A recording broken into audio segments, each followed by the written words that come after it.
suivi d'école au Sénégal, d'accord.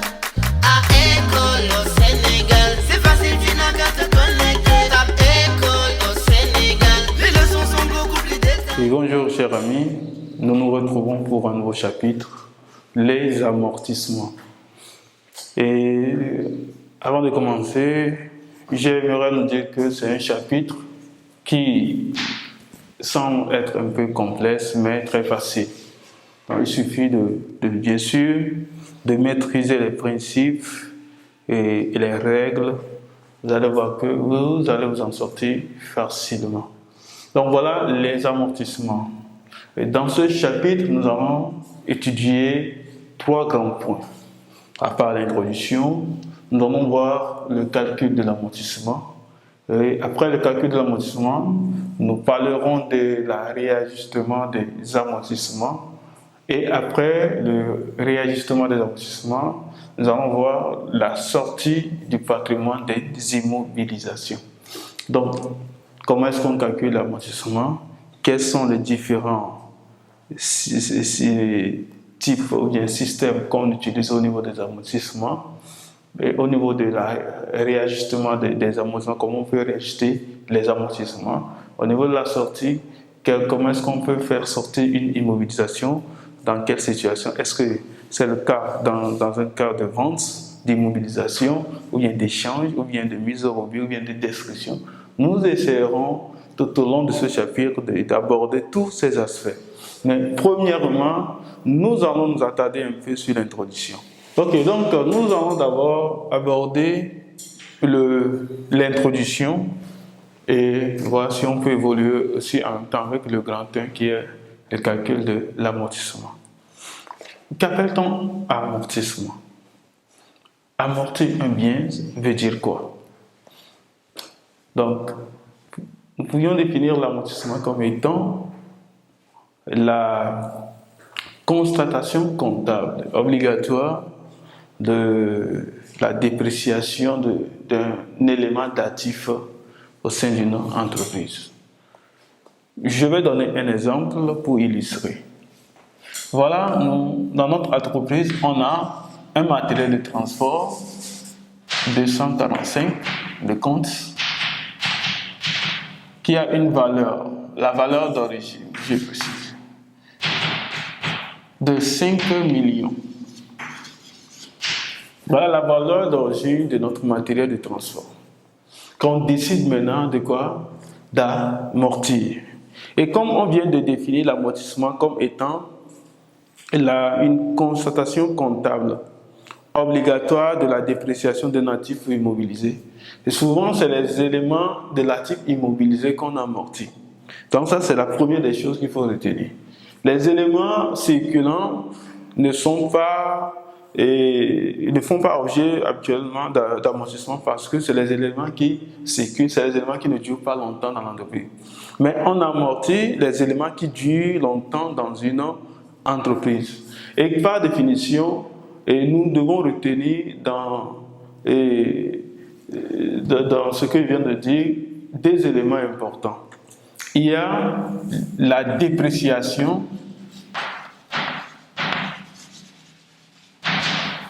il y a l'actif immobilisé. Donc, la dépréciation de quoi? De l'élément d'actif immobilisé. La dépréciation, c'est la perte de la valeur d'un bien. C'est la diminution de la valeur d'un bien. Ça veut dire que, ici, quand on achète le matériel de transport qui coûte 5 millions, au fur et à mesure qu'on utilise le bien, on essaie de faire quoi?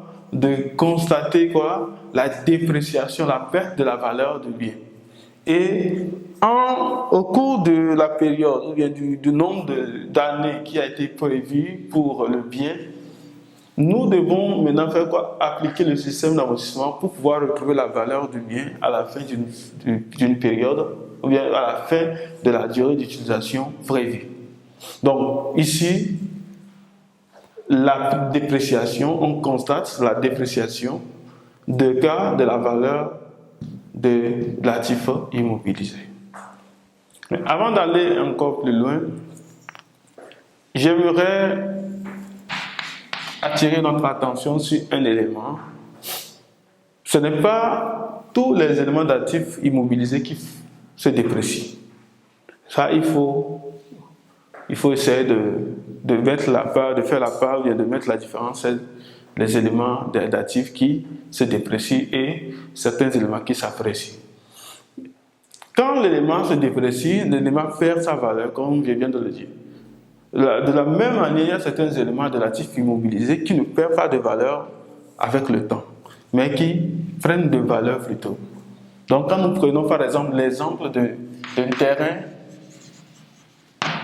nu, le terrain nu, ça prend de valeur quand les années passent. Par contre, le matériel de transport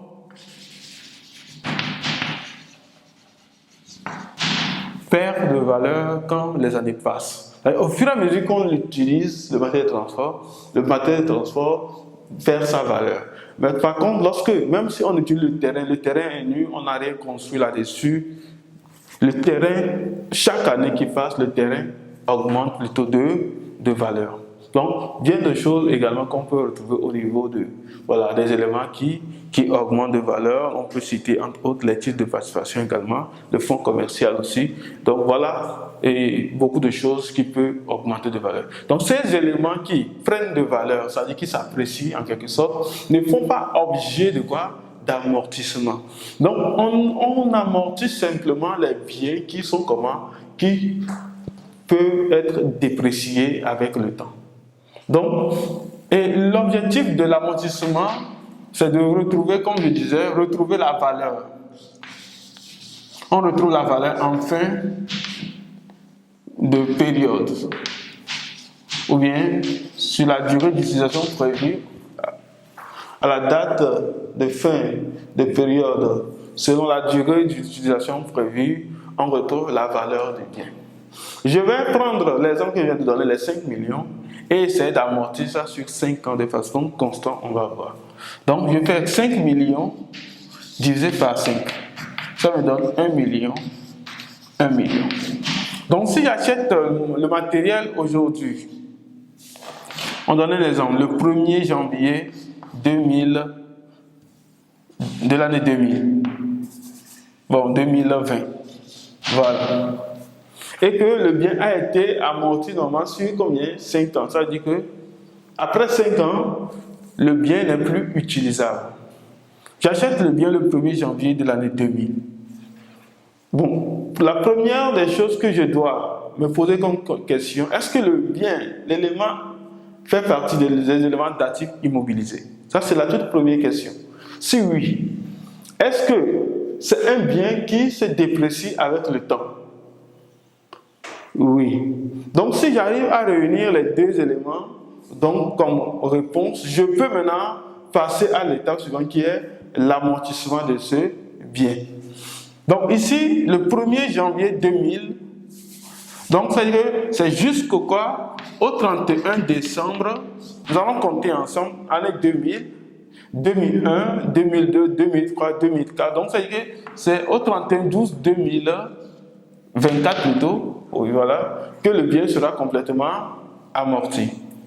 Donc, du 1er janvier jusqu'au 31/12/2024, la durée qui sépare, c'est 5 ans. Et on sait que si je commence par rouler le matériel de transport en 2000, en 2022 par exemple, je ne peux plus vendre ce matériel à 5 millions. Si on me demande de vendre ça peut-être à 3 millions, ça dépend, à 4 millions, ça dépend comment est-ce que je l'ai utilisé. Mais je ne peux plus vendre le matériel de transport là à la valeur d'achat, ou bien à sa valeur d'origine. Vous voyez? Donc, ça veut dire que quand les années passent, le bien qui est le matériel de transport que j'ai donné comme exemple ici, se déprécie, ça perd de valeur. Maintenant, comment faire pour qu'en fin de période, à la fin de la durée d'utilisation prévue, que je retrouve la valeur de ce bien? L'intérêt de ça, ça aide beaucoup les entreprises à ne plus sortir dans la caisse ou bien sur le compte de l'entreprise une forte somme en vue de faire quoi? De remplacer ce bien. Donc, on met en place le système d'amortissement et chaque année, on met de côté un montant. Le montant que nous mettons de côté est appelé amortissement. Donc ici, je fais 5 millions, divisé par les 5 ans, je trouve 1 million. Ça veut dire que chaque année, l'entreprise doit tout faire pour mettre de côté combien? 1 million. 1 million, 1 million, 1 million et 1 million. Voilà la première année, la deuxième année, la troisième année, la quatrième année, la cinquième année. On retrouve quoi? Nos 5 millions en fin de période. Ça y est, à la durée d'utilisation, ça y est, à la fin de la date prévue pour la fin de la durée d'utilisation, autrement dit prévue pour le bien, on retrouve quoi? Les 5 millions. Et là, l'entreprise peut facilement prendre cette somme et aller vers quoi? Renouveler le bien. Voilà l'intérêt de l'amortissement. Donc, ici maintenant, le souci c'est comment est-ce qu'on arrive à calculer l'amortissement. Est-ce que c'est, selon l'exemple que je viens de donner, est-ce que c'est seulement l'amortissement constant qu'on peut retrouver dans une entreprise, ou bien est-ce que c'est le seul système qu'on utilise? Il y a beaucoup de systèmes d'amortissement qu'on utilise. Mais nous allons étudier trois systèmes d'amortissement. Mais avant d'aller plus loin, je voudrais d'abord, avant de commencer, de citer les différents types et commencer le calcul des amortissements, et revenir sur certains éléments qui sont en quelque sorte les thèmes que nous allons utiliser dans ce chapitre. Autrement dit, le vocabulaire que nous allons utiliser dans ce chapitre. Dans ce chapitre, nous parlerons de VO. Et comme je viens de le dire, VO, c'est quoi? C'est la valeur d'origine. La valeur d'origine, c'est quoi? C'est le prix d'acquisition du bien. Donc, quand on parle de valeur d'origine dans ce chapitre, nous devons savoir que c'est quoi? C'est le prix d'acquisition du bien. J'achète l'immobilisation ou bien un meuble qui coûte 2 millions, c'est ça la valeur. Maintenant, si le meuble là, on doit venir m'installer ça à la maison, donc j'ajoute tout ce qui est frais, donc, et ça entre dans le calcul de quoi? De la valeur d'origine. Donc, autrement dit, s'il y a des frais d'acquisition, les frais d'acquisition de l'immobilisation, ça peut être les frais de transport et autres, donc ça entre dans quoi? Dans le prix d'acquisition. Donc, autrement dit, ça nous permet de retrouver le coût d'achat de quoi? Du bien. Et c'est ça qui est la valeur d'origine. Donc, à part la valeur d'origine, nous parlerons également de la DUP, la durée d'utilisation prévue.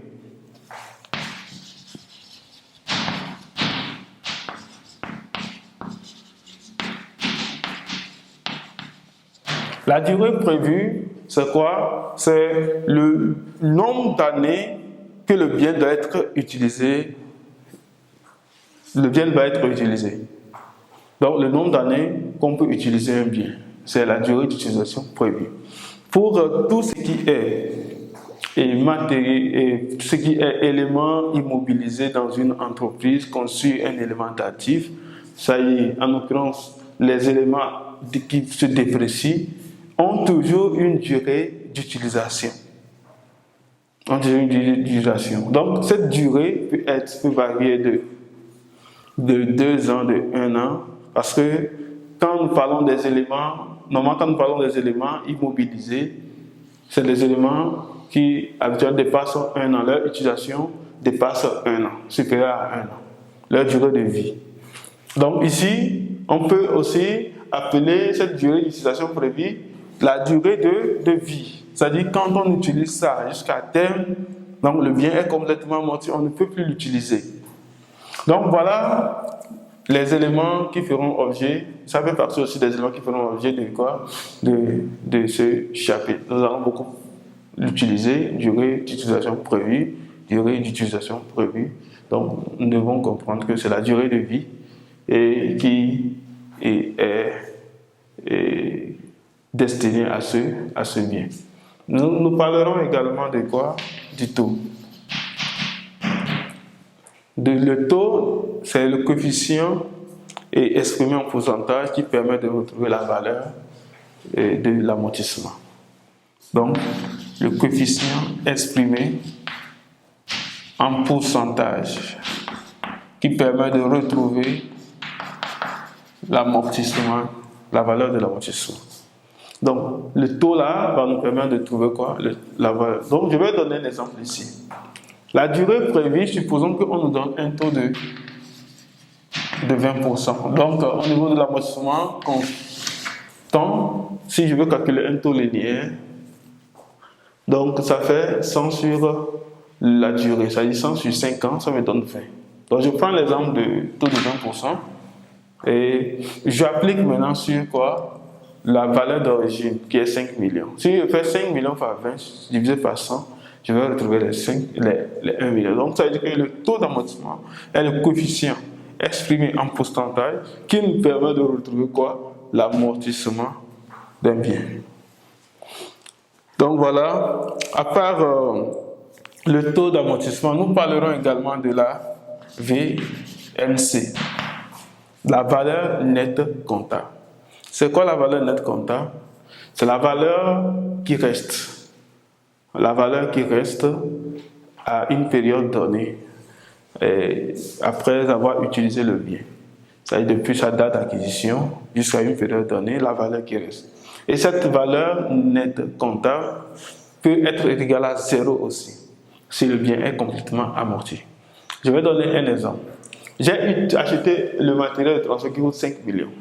Voilà, ici, j'avais donné l'exemple comme si ici, on avait déjà prélevé 5 ans d'amortissement, c'est-à-dire que chaque année, 1 million, 1 million, 1 million, 1 million, ça veut dire 5 ans. Supposons que l'entreprise a seulement prélevé 3 ans d'amortissement, c'est-à-dire 1 million, 1 million, ça nous donne combien? 3 millions. Donc l'amortissement, le total de l'amortissement ici, à notre exemple, c'est 3 millions. Maintenant, si nous voulons retrouver la VCN, c'est très simple, ça fait la différence entre la valeur d'origine et la somme des amortissements. Ce qui donne combien? 2 millions. Donc, les 2 millions représentent la valeur du bien qui reste à la période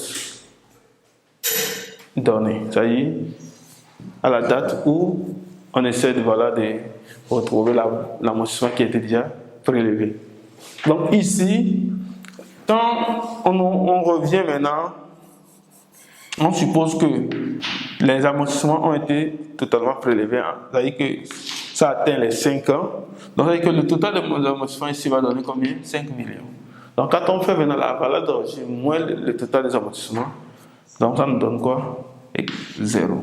Donc, quand la VNC est égale à 0, ça veut dire que le bien est complètement amorti. Le bien est complètement amorti.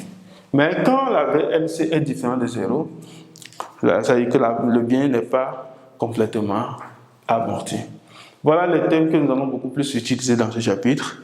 Nous allons maintenant aborder les différents types de systèmes d'amortissement que nous allons étudier, mais au niveau du grand thème. Tape www.suividecolosénégal.com